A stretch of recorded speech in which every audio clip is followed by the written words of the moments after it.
Hi, I'm Andrew Meinzer of Meinzer Law Firm. This video is the second in a series regarding estate planning. In the first video, we covered the goals of estate planning and how things can go wrong if you haven't done it. Now we're going to start discussing some of the estate planning documents. Remember that broadly speaking, there are two goals of estate planning. The first goal is to distribute your assets at your death the way you want and efficiently. Again, distributing or transferring your assets at death efficiently means with a minimal amount of effort, delay, taxes, fees, and other expenses.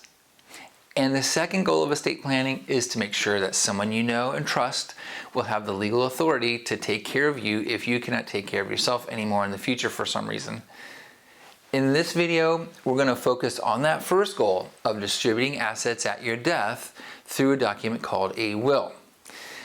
There are two primary estate planning documents that will transfer your assets at death, the will and the trust. We're starting with the will because most people are comfortable with what it is and with what it does.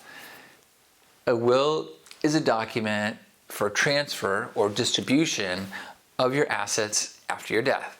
Normally, a will also includes a nomination of the person to be in charge of doing that, and that person is called an executor.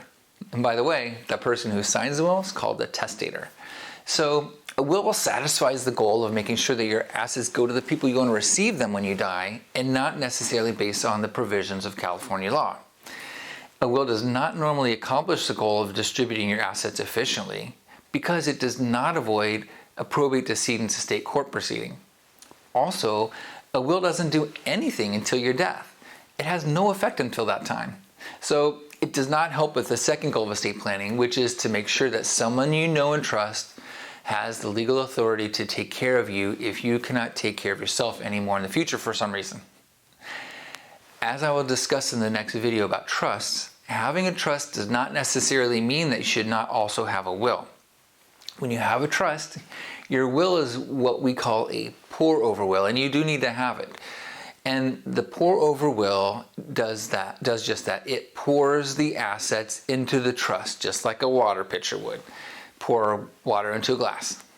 So that all of your assets are in the trust, and then the trust will discuss where the assets go from that point. Now, the pour-over will is a backup device, and we do not want to need to use it because if we do, it may result in a probate decedent's estate court proceeding that we are trying to avoid. So as you can see, there are some limitations with the will. There are a few ways of addressing the limitations of a will. One of those ways is with a trust, and we will talk about that in the next video. See you there.